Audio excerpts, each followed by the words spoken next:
الحمد لله رب العالمين حمدا كثيرا طيبا مباركا فيه كما يحب ربنا ويرضى واشهد ان لا اله الا الله وحده لا شريك له شعار ودثار ولواء اهل التقوى واشهد ان محمدا عبده ورسوله سيد اولي الالباب والنهى صلى الله وسلم وبارك عليه وعلى اله واصحابه ما تعاقب الصباح والمساء يا أيها الذين آمنوا اتقوا الله حق تقاته ولا تموتن إلا وأنتم مسلمون أما بعد chers musulmans, nul parmi les musulmans n'est censé ignorer qu'Allah subhanahu wa ta'ala a ordonné dans le Coran qu'on lui obéisse et qu'on obéisse à son prophète et messager alayhi salatu wassalam. Et cet ordre s'est répété dans le Coran de nombreuses fois, comme le verset où Allah Ta'ala dit Qul ati'u Allah wa rasoul, dit obéissez à Allah et aux messagers, et d'autres versets qui vont dans le même sens. Et avec cet ordre émanant d'Allah Ta'ala à notre égard de lui obéir, vient un autre ordre qui est de s'empresser à lui obéir et de ne pas retarder son obéissance et de le faire le plus vite possible. Et cet ordre de s'empresser et de se précipiter à lui obéir aussi a de nombreuses fois été répété dans le Coran. Allah dit subhanahu wa ta'ala fastabiqul khayrat, devancez-vous dans les bonnes choses. Et il dit subhanahu wa ta'ala wasari'u ila maghfiratin min rabbikum wa jannatin 'arduha as-samawati wal ardu u'iddat lil muttaqin. Et précipitez-vous vers un pardon de votre Seigneur et à des jardins, et un jardin plus vaste encore que les cieux et la terre qui a été préparé pour les pieux et les vertueux. Et il dit aussi subhanahu wa ta'ala sabiqu ila maghfiratin min rabbikum. Sabiqu yani faites la course, devancez-vous les uns les autres. Et dans ces différents versets et d'autres, Allah subhanahu nous ordonne, lorsque son ordre nous parvient, de s'empresser à l'exécuter et de ne pas dire plus tard ou on verra après, mais celui qui l'exécute au moment où l'ordre lui parvient, sans hésiter, sans mettre autre chose devant, alors il aura fait partie de as-sabiqin, ceux qui ont été devant les autres, qui les ont devancés et qui les ont dépassés. Et d'ailleurs, Allah nous informe dans le Coran que le jour de la résurrection, les gens se diviseront en 3 groupes. Les gens de la droite, les gens de la gauche et ceux qui devancent. Et Allah a répété 2 fois cette 3e catégorie pour appuyer à quel point elle est meilleure que les 2 précédentes. وَالسَّابِقُونَ السَّابِقُونَ. Ceux-là sont les rapprochés. أُولَٰئِكَ الْمُقَرَّبُونَ. Ceux qui sont le plus proches d'Allah dans les degrés du paradis. فِي جَنَّاتِ النَّعِيمِ ثُلَّةٌ مِّنَ الْأَوَّلِينَ. Une multitude parmi les premiers. وَقَلِيلٌ مِّنَ الْآخِرِينَ. Et une minorité parmi les derniers. Ce qui signifie que plus on avance dans le temps, moins on en trouve de ces gens-là, de ces gens qui se précipitent et s'évertuent au maximum et le plus rapidement possible à exécuter l'obéissance d'Allah subhanahu wa ta'ala. Et parmi les règles qu'Allah ta'ala applique ici-bas et dans l'au-delà, c'est la rétribution est de même nature que l'action.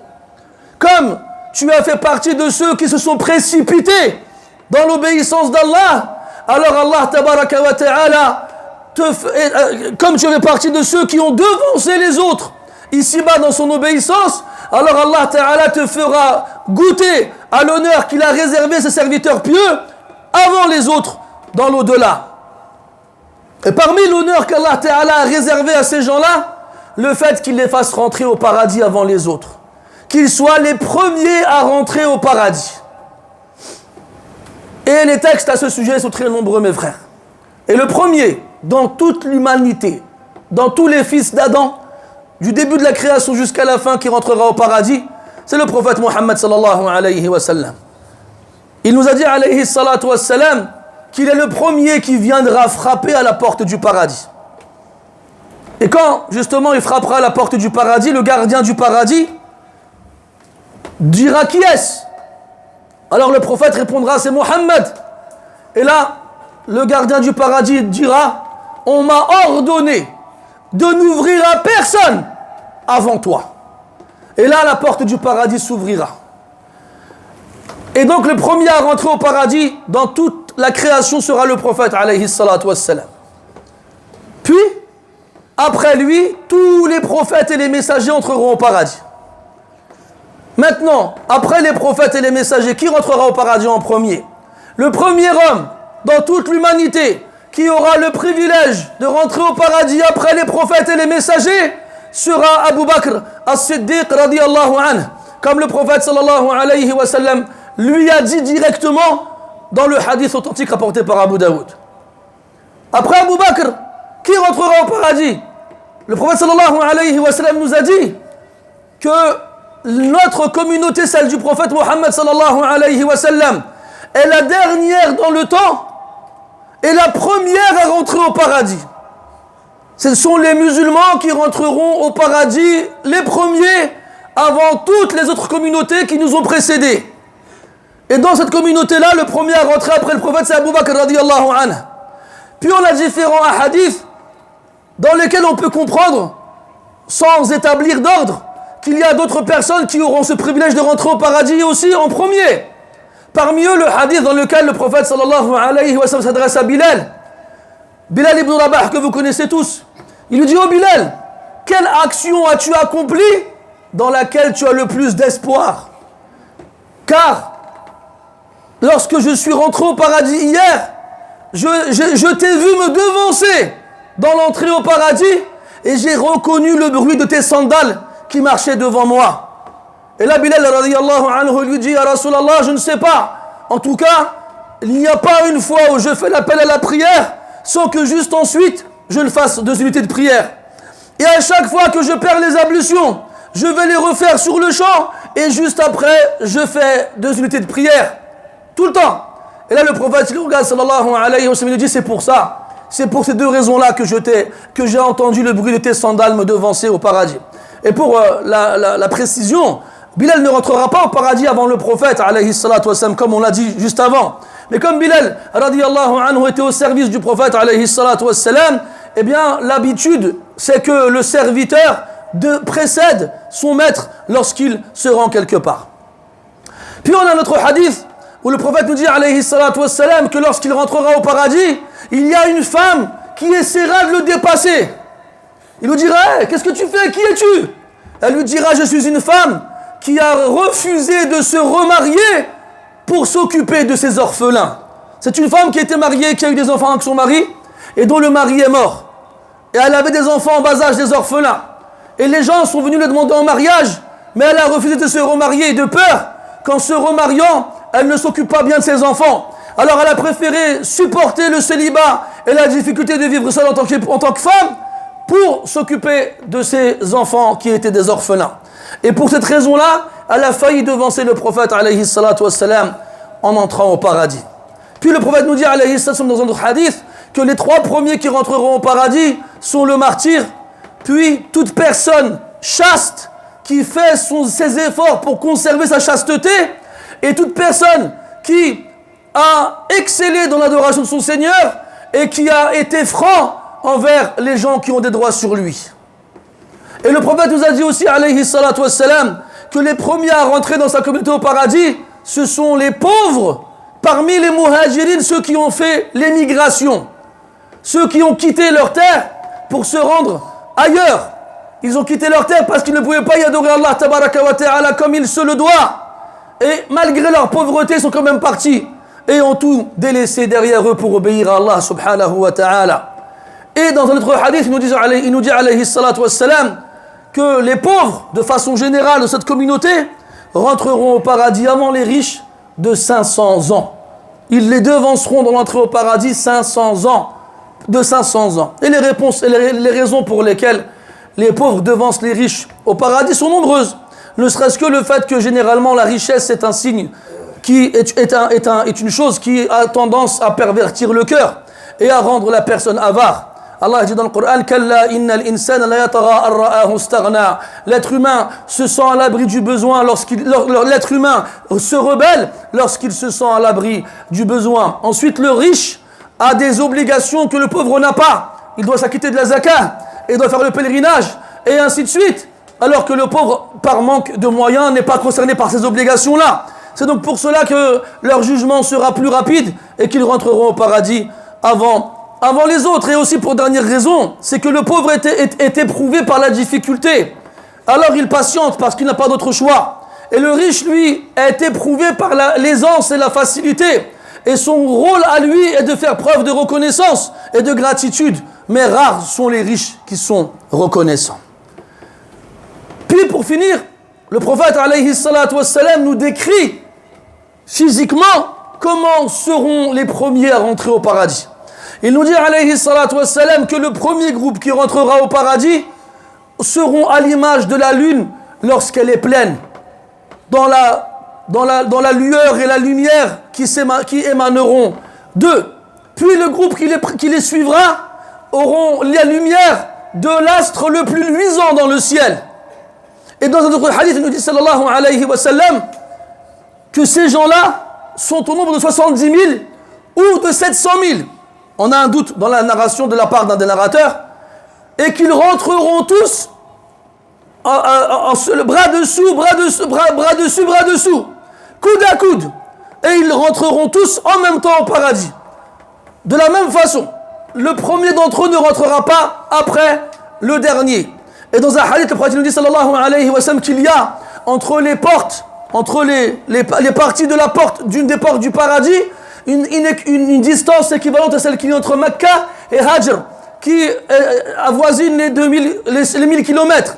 وَلَا يَأْتِيَنَّ عَلَيْهَا يَوْمٌ وَهُوَ كَظِيظٌ مِنَ النَّاسِ. Et il y a un jour viendra où cette porte sera bondée par les gens parce qu'ils rentreront tous en même temps dans un seul rang. Toutes ces choses-là, mes frères, pour dire que celui qui veut faire partie des premiers à rentrer au paradis doit faire partie des premiers ici-bas à avoir obéi à Allah subhanahu wa ta'ala. La rétribution est de même nature que l'action. Et il doit aussi ressembler aux individus ou aux actes qu'on a évoqués dans les textes précédents. Abu Bakr radiyallahu anhu, qu'avait-il de particulier? Il avait as-sidq, il avait at-tasdiq, il avait cette foi inébranlable qui n'était touchée par aucun doute vis-à-vis de la parole d'Allah et de son messager alayhi salatu wassalam. Puis on a Bilal radiyallahu anhu qui fait la prière régulièrement après chaque appel à la prière et après chaque fois où il perd les ablutions, et quelqu'un qui refait régulièrement les ablutions dès qu'il les perd et donc reste constamment en état de pureté. Puis on a cette femme qui préfère ne pas se marier plutôt que de délaisser ses enfants orphelins. Et cette personne qui fait tous ses efforts pour atteindre le rang du martyr. Et l'autre qui est chaste et qui malgré sa chasteté fait toutes les causes pour la préserver et la conserver. Et celui qui a une excellence dans l'adoration d'Allah Azza wa Jal et dans sa façon de conseiller les gens autour de lui. Et les pauvres qui patientent face à la pauvreté. Et ceux qui quittent la désobéissance ou les endroits dans lesquels on désobéit à Allah subhanahu wa ta'ala. Et les exemples ils sont nombreux et variés, mes frères. Toute personne qui s'efforce d'accomplir ces actions-là et qui s'efforce d'être toujours le premier à obéir à Allah Azza wa Jal et qui s'efforce de dépasser les autres, il fera partie des premiers à rentrer au paradis. Et regardez quand on voit une course pendant une compétition d'athlétisme, eh bien, on a beau avoir plusieurs coureurs et on a beau avoir 3 personnes sur le podium, on ne se souvient que de celui qui est sur la première place. Et t'as beau être le 2e ou le 3e, t'as beau être arrivé après le premier de quelques centièmes de seconde, l'histoire ne retiendra pas ton nom. Et même quand, imaginons, avec des exemples contemporains, quand un film il est sorti au cinéma, vous avez vu, il y a toujours une avant-première. Et très souvent, cette avant-première, elle se fait dans les plus grandes salles de cinéma en France, à Paris. Et celui qui va voir la première diffusion du film en question, il se vante auprès des autres. « moi, j'ai vu la première diffusion. J'étais à l'avant-première. » Chaque fois, et les exemples, ils sont nombreux et variés. Il y a même des gens, ils savent très bien que le prix du billet, il est beaucoup plus cher que le billet classique quand tu vas le voir au cinéma à côté de chez toi. Et pourtant, ils vont payer le prix fort. Et pourtant, ils vont faire une queue qui va durer des heures. Tout ça, pourquoi? Pour avoir le privilège de dire « j'étais à la première ». Ou bien ces athlètes qui s'entraînent et qui s'imposent des rythmes très difficiles. Pourquoi? Pour arriver le premier. Quant à ce discours, des fois, avec certains musulmans, il te dit quoi? Moi, khoya, tant que je rentre au paradis, alhamdulillah. Non, Akhil Aziz. Non. Wallahi, tu sais pas, déjà, si tu vas rentrer au paradis. Et ensuite de ça, quand tu vas voir les premiers rentrer, et que tu vas rester derrière, tu vas te dire, subhanallah, et moi, quand est-ce que je vais rentrer? Ce jour-là, tu comprendras l'importance de ces paroles. Mais ici, le shaitan, il fait tout pour te dissuader. Il te dit, ouais, c'est bon, il abuse lui aussi. Tant qu'on fait la prière, alhamdulillah, pas la peine d'en faire plus. Et c'est comme ça que le shaitan, il arrive à t'avoir. Au départ, il te fait croire que ce genre de discours n'ont pas d'importance. Et que ce qui compte, c'est le strict minimum. Alors tu te contentes du strict minimum. Puis, une fois t'être contenté du strict minimum, il va rentrer en toi par la porte de la négligence. C'est pas grave, t'as pas fait subhanallah. Vas-y, tranquille, Allah, il pardonne. C'est pas grave, tu sors avec cette fille. Tranquille, Allah, il pardonne. C'est pas grave, tu fumes du shit. Tranquille, Allah, il pardonne. Et les exemples sont nombreux et variés. Puis, petit à petit, il t'embellit le délaissement des obligations. Puis, petit à petit, il t'embellit l'accomplissement des interdictions. Et à la fin, tu te retrouves sans acte vertueux et noyé dans un océan de péché. Et le jour de la résurrection, c'est pas parmi les derniers qui rentreront au paradis avec lesquels tu te trouveras. Mais tu seras parmi les premiers à rentrer en enfer si tu ne te repens pas avant de mourir. Sois conscient de cela et n'oublie pas dans combien de versets Allah te met en garde contre le diable. Et dans combien de versets Allah il t'interdit de suivre ses pas. Et toi, à peine il t'appelle que tu lui réponds sur le champ. Parce que si tu ne veux pas répondre à l'appel d'Allah, tu répondras à l'appel du shaitan. Tu répondras à l'appel de ton nafs. Que tu le veuilles ou non, tu répondras à l'appel de quelqu'un. Et quand le shaitan t'appelle, tu réponds tout de suite. Et quand Allah t'appelle, tu dis plus tard. Mais tu ne sais pas, ce plus tard, est-ce qu'il arrivera ou non. Donc fais partie de ceux qui ont devancé les autres. Ici-bas, tu feras partie de ceux qui devanceront les autres dans l'au-delà, dans leur entrée au paradis. ونسأل الله سبحانه وتعالى بأسمائه الحسنى وصفاته العلى أن يجعلنا من السابقين إلى الخيرات الآمنين في الغرفات.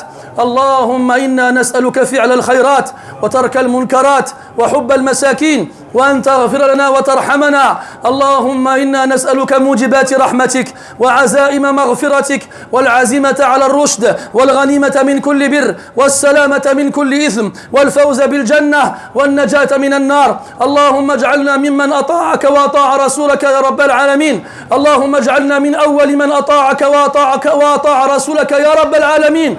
اللهم اجعلنا من أول من يدخل الجنة في الآخرة يا رب العالمين. اللهم اجعلنا من السابقين. اللهم اجعلنا من هؤلاء القليل في الآخرين يا رب العالمين.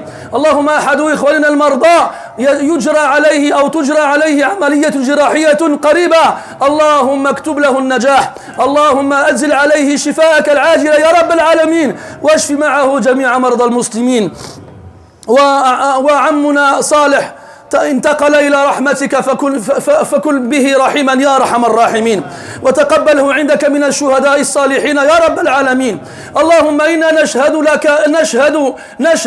لك أنه كان محبا للصلاة وكان ممن يعمر المسجد وكان يرفع صوته في بيتك لإعلام الناس بدخول وقت الصلاة. فاللهم اكتبه من الصالحين واكتب أجره عندك يا رب العالمين، وارحمه رحمة الأبرار، وتقبل شهادتنا له يا رب العالمين، وشفعنا فيه يا رب العالمين، واجعله من أهل الجنة، وارزق أهله الصبر والسلوان، واجعلنا جميعا من أهل الرضوان يا رحيم يا رحمن. سبحانك اللهم وبحمدك أشهد أن لا إله إلا أنت نستغفرك ونتوب إليك. وصلى الله وسلم وبارك على عبدك ورسولك محمد وعلى آله وأصحابه أجمعين، والحمد لله رب العالمين. وقوموا إلى صلاتكم يرحمكم الله.